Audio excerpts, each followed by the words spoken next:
सन्नाटे को चीरती मिसाइल का शोर हुआ।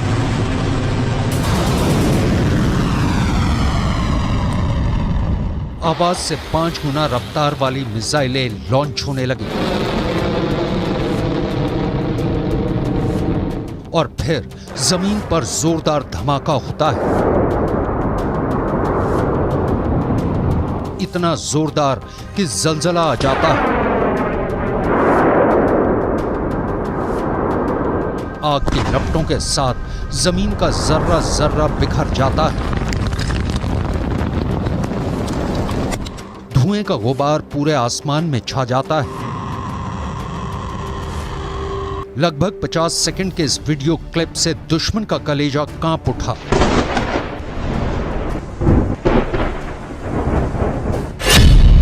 पहली मिसाइल,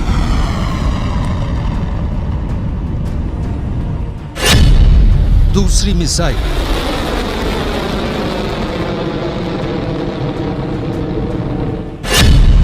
तीसरी मिसाइल, एक के बाद एक 3 मिसाइलें टारगेट पर छोड़ी जाती हैं और फिर तीनों अपने टारगेट पर कुछ इस तरह गिरती हैं।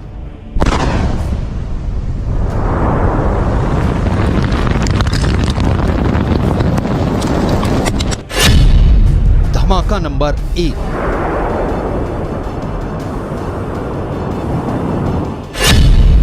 धमाका नंबर 2,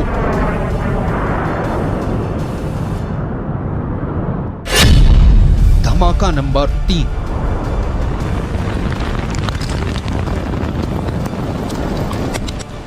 धमाका ईरान में किया गया, लेकिन इसकी आवाज तेल अवीव तक पहुंची। इस ब्लास्ट का शोर हजारों किलोमीटर दूर व्हाइट हाउस में भी सुना गया। इतना जोरदार धमाका था कि नेतन्याहू और बाइडेन का दिल बैठ गया।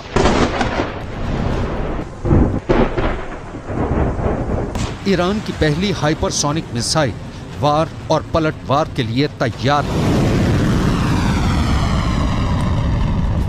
इस घातक हथियार की रेंज, इसकी रफ्तार, सब कुछ बहुत बड़ा सीक्रेट है जिसे ईरान अब दुनिया को बताना चाहता है। ईरान की ऐसी मिसाइल का पोस्टर 1 साल पहले छप गया था।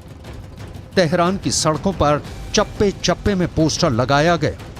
पोस्टर में मिसाइल की फोटो, साथ में टारगेट का नाम फारसी और हिब्रू में पोस्टर में लिखा था। 400 सेकंड में टारगेट तेल अवीव ध्वस्त। यह है ईरान की फतह 2 मिसाइल। रेंज 1.5 से 2000 किलोमीटर, यानी ईरान से इजराइल तक यह हमला करेगी और इसे रोकना नामुमकिन होगा।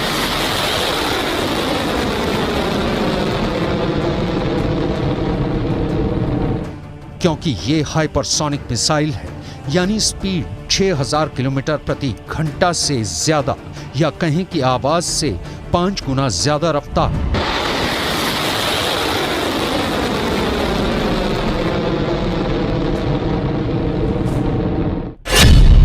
फतह का फारसी में मतलब होता है विजेता, और ईरान इसी नाम के जरिए नेतन्याहू को एक संदेश देना चाहता है।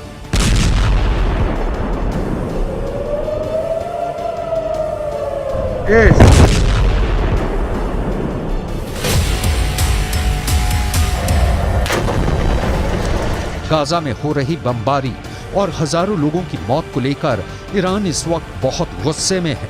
सबने सवाल पूछा कि मिसाइल है तो ईरान किस बात का इंतजार कर रहा है।